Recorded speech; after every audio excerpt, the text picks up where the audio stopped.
Welcome back. This is going to be episode 1 of a new series called Stunt School. I'm going to showcase a variety of different stunt riding tricks and how you should progress through them based off of my experience, and this will help you progress quickly and safely. This series is based off a bunch of different wheelie variations for now. Eventually, when I progress farther, I'll get into stoppies, drifting, rolling burnouts, all that other stuff. My goal with this series is to help prevent unnecessary crashes by jumping into one trick too early or skipping some of those foundational tricks. This will help keep your bike safe, you safe, keep more money in your wallet so you don't have to keep spending on replacement parts. So with this first episode, we're going to discuss the first 3 tricks you should learn. The first trick should not come as a surprise to anyone. It's going to be the sit-down wheelie with foot brake.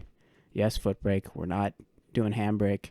We're not putting a handbrake on our bike for a while in this series. Foot brake first. This will help you establish a great foundation. There's a bunch of tricks that are really fun that you can learn with foot brake before getting in a handbrake. You're ready to move on from just the sit-down wheelie with foot brake when you can go the entire length of your lot or street or wherever you're practicing, smooth, controlled, completely dialed in.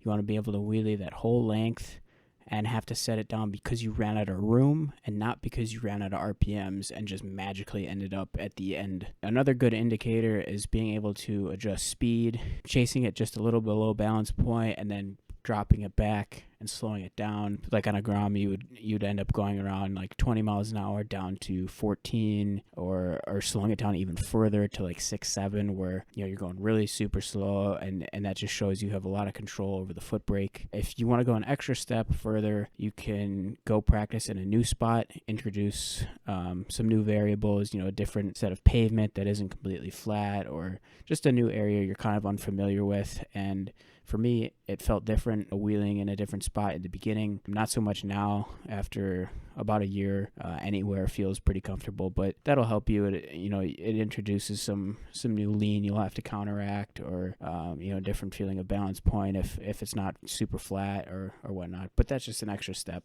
But after you think you've completed the sit-down wheelie with foot brake, you've got it dialed in, you can begin to try a sit-down one-hander, and you can begin to try knee knockers. You can kind of do these at the same time, go down one way, work on one thing, go back the other way, working on the other trick. The sit-down one-hander is going to kind of it's going to feel weird. It's going to feel like you have no control. You just hook the foot, and, you'll take that hand off, point that finger to the sky really quickly and grab the bar back.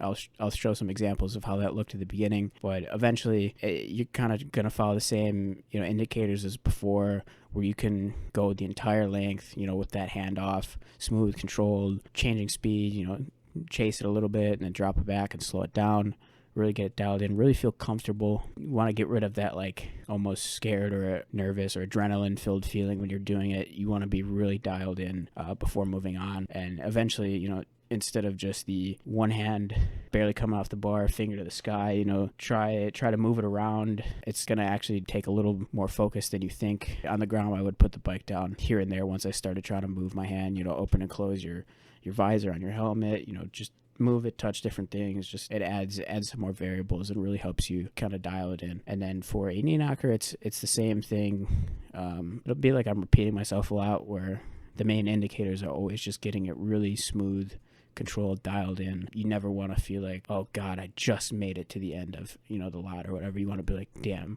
I ran out of room. I could have kept going forever. That's kind of how you know you're ready. So those are going to be the first 3 tricks. I'll showcase the flow chart from this episode at the end here. I'll pop it up on the screen.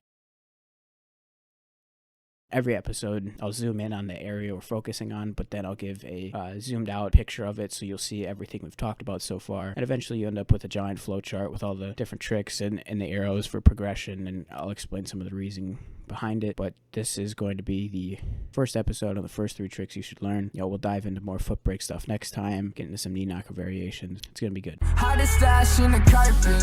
Yeah, we trapping